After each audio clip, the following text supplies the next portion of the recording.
Hello, this is Edwin Edebiri, and I am the Chief Happiness Officer of the I Am Happy Project and the Happy Neighborhood Project. I am very excited to welcome you all to the very first Monday of 2017. How exciting.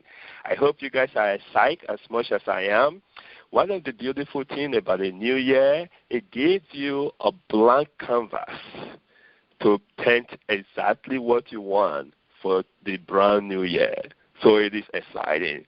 Well, folks, I am also very excited to welcome our guest, and we're going to talk about a subject this morning, folks, that takes about a third or more of our waking hours of the day, okay? And our career, folks, it gives us a lot of joy when we are in the right career, and it makes us happy. And if we are not, it's a whole different story. So our special guest today is Leonard Lang. Now, about 20 years ago, Mr. Lang reached an emotional dead end in his career. He wasn't using all the full range of talents that he wanted to use. Yes, he was making money, but he wasn't happy about his work. Now, if that sounds familiar, then you are in for a treat. Mr. Lang, welcome to the call. Hi, Edwin. Happy Monday to you. Happy first Monday of the year. This is really exciting, as you're saying. It's always great to get launched again after the holidays. Thank you very much. Yes, it is. And I think the topic is really timing, because whether you are at a job right now or you are looking for a job, I think this will be refreshing to you. We are not saying this for you to quit your job by long shot, no. We just want to give you more meaning for what you're doing, and I'm very excited to kick off the year. So let me start with this. What approach do you find people take when they end up with a career that leads them to be unhappy? Right, yeah, and I hear a lot of that. That's the people coming to me. So I think one of the main things that people do, which is what I did, as you were referring to in your introduction, which is to figure out what skills do I have that people will pay me for? Or how can I fit my skills into the job slots I see in job postings? So they're trying to fit themselves into what's out there. And while if you can do that and be happy, that's fine. But often we don't necessarily fit in that, and that limits our thinking way too much. And that is, as you were referring to, what I did. So I did have a perfectly fine job. In fact, I had my own business, so I had a lot of freedom and I had great clients. Everything was fine in that way. But it wasn't for me the right field, the right thing that led me feel this was really meaningful to me. This was really using the talents I wanted to use, or my passions, or fit in with my highest values, if you will. Not that it contradicted my values, but that it was that kind of a thing. So that's how people start. They start with, what do I have as my skills? How am I going to fit in here? And that is not a creative approach to careers and jobs. And I'm all about helping people connect with themselves and then create their own careers, and if necessary, their own jobs. Or if they're already on a job that has potential, then recreate and reshape that in the directions you want. That is awesome. So, folks, today we are talking about career and happiness. Folks, we spend a lot of time at work. It would make sense for us to enjoy what we are doing. And I think it's not only good for the company, it's absolutely great for us and for our family if we come back home and we've had a really wonderful day of contributing. And so that is what we're talking about, folks, is career and happiness. Now, Leonard, what process do you use with your clients to help them really find that kind of career or that work that really fits them? Yeah, exactly. So the first thing I do is get people to put aside for the moment a lot of the apparently practical things that are really just worrying them. Like, gee, if I switch careers, if I pick something I really want to do, I'm not going to make enough money. It's not that the money question isn't important. It's that it gets in the way if you start there. or if you say, well, I'm not confident I can make a switch, or I might need more education. These are all later down the road things to look at after you have a career vision. So we start back with what you really want to do. Let me back up a second, too. I had a client, this is a perfect example of this kind of wrong direction that I had to overcome for her, help her overcome.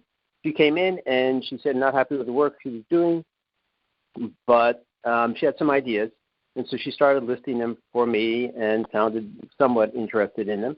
And then her voice dropped down and she was like mumbling like that and said what you really wanted to do was be a chef.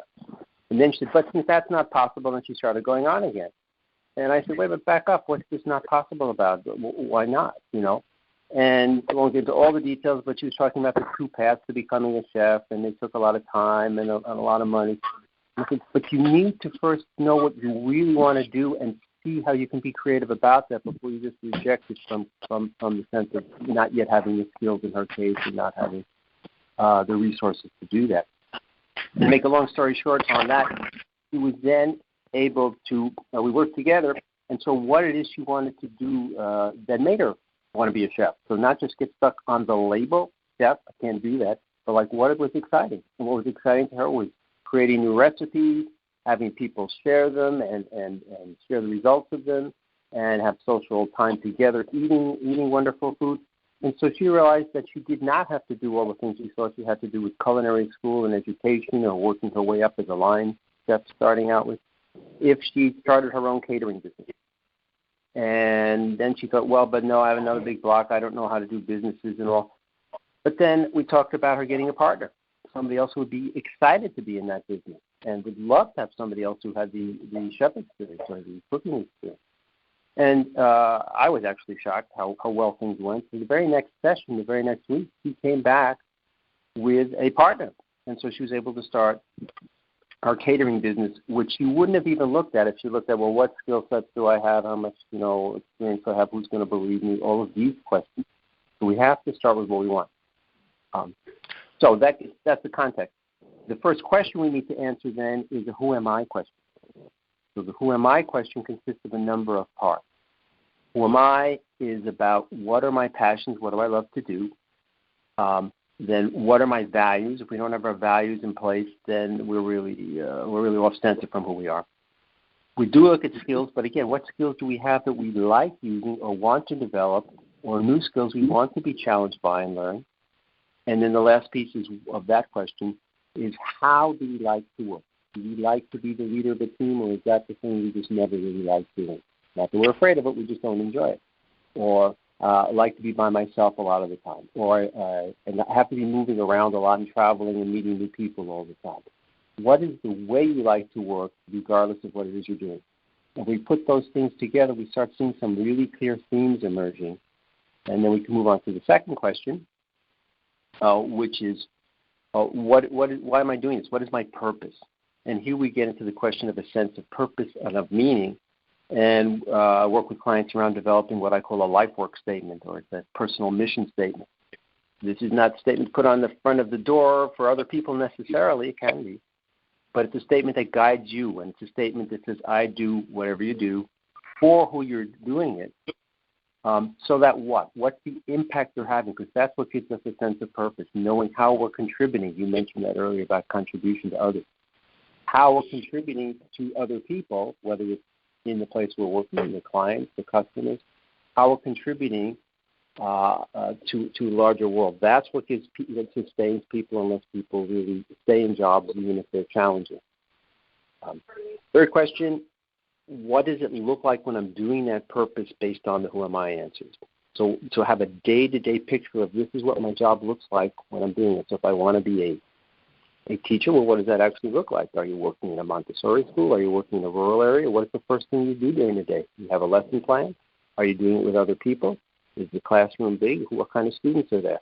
To get really detailed about it and get a picture in your mind, because when you have a picture in your mind, then you have a career vision. To me, a career vision is not an abstract statement. It's this very clear sense of this is what I'm doing all day when I have that work that is meaningful to me and it's based on who I am.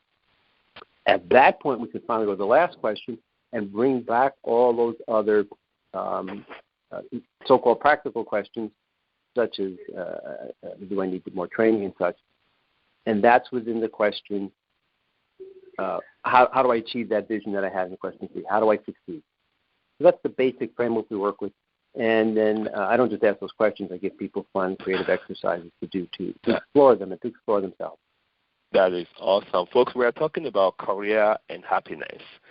Okay, and just listening to you, Leonard, I know sometimes people put the horse before the cart. People always focus on how much am I going to make, and have not even taken the time to really analyze themselves the way you have just done. So it's very obvious why people get stuck and why people end up not being happy, because we all know, sure, everybody want to make money. I mean, we live in a capitalist society. We need money to make things happen.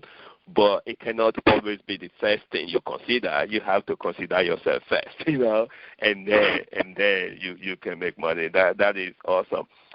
For time's sake, I want to ask one question, and if you can just kind of share very briefly, and then I want you to really leave people with a takeaway. Although just this whole process is already a takeaway, but what about somebody that's in a career and they are experiencing some very tough time? They are being stressed out. What are some of the things that you would recommend or suggest? Well, there's a number of things. Just because we're talking here about shifting careers and looking at this kind of ideal career doesn't mean that you can't reshape the job that you're in. So first of all, if you're stressed out, you need to look at what stories you're telling yourself, because other people can't stress you out. The situation may be one you want to shift out of. You may want to change your work. And I've had quite a number of clients who thought they needed to leave the job they were in, but then they found out that they figured out what they wanted to do and told their bosses about it and had a plan for how to evolve into this other thing and why it was advantageous to the company or organization, and did that. But in terms of stress, the thing is to notice what it is you're telling yourself all the time, because most of us get into these stories, right? And we're telling ourselves, like, oh, everybody here, hates me, or everybody here is nobody here listens to me, and that's why I'm unhappy, or they're not respecting me. And instead of getting stuck in that story, first notice that it's a story. It's just a thought. It doesn't have to guide your actions. It's something that hopefully is useful. In this case, is not useful. It's a tool. So once you notice that story, all of a sudden it doesn't have that power over you, because you recognize it's just your description of how things are. That starts giving you the freedom to act differently and feel like, okay, well, what would be a good action here to change that and to make it so people do, not force people to respect you, but what is it that's happening, and what else can I do? How else can I contribute to change that? But the first step is to think about these stories that are stressing you out and that are creating these unhappy feelings. And it's also notice those feelings and to realize they don't have to rule you. You can just by noticing them, that gives you space and freedom around that so that you could feel better and act differently and notice that you have this kind of breathing space and are not trapped by that story. Does that make sense? Wow. Absolutely. And I'll tell you this, though. I get excited with that part because changing your story is not only just about your career, folks. I think that can apply to a whole lot of stuff, okay? Mm-hmm. Whether it's your personal relationship or your just about anything, because we have this story in our head that are just limiting us. And if we change the story, that or even first of all understand the story, I think that will go a long way. We got about a minute or less, so if you can just give us some takeaway, one or two things that people can apply right this week to really enhance their career. Yeah, okay. Well, one thing is to notice the stories that you're telling yourself, which is basically what I talk about is having people look at their trigger stories, like what's the first thought you have in your head when things start going south for you, when you go like, oh, there it is again, whatever, nobody listens to me. Notice that first thought, because that's the trigger thought around which the whole story starts evolving, and then your feelings go downhill on that. So if you can notice that, all you need to do is notice it, and you've seen through it, it no longer has the same power over you. You notice it a number of times, that doesn't. In terms of these 4 steps, I would suggest people start with the first question, is the who am I? And a great way to start looking at what really moves you is to think about what has moved you in the past. I call these touchstone experiences. They could be work or not work. the time, my family and I, we all, did this remodeling on our house together. It was really hard, and we yelled at each other, but then it was such a great time getting so involved in using my hands. Then we start seeing some themes from a number of those touchstone experiences, like using your hands, working on a team. So think about what your touchstones are and move from there. All right. Folks, we've been talking with Leonard Lang. Leonard Lang is a certified coach and specializes in career. And just from the tip of the iceberg of what you just hear from him, you want a little bit more, go to our website. He's one of our featured coaches.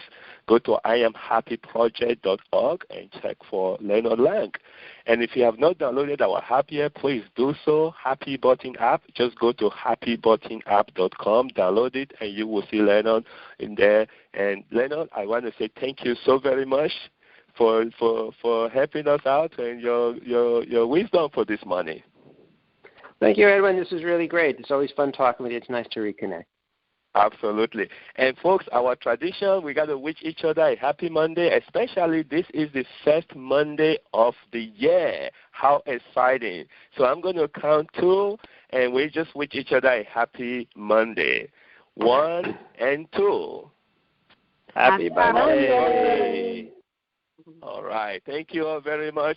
And that will be it, and I'm going to stop the record.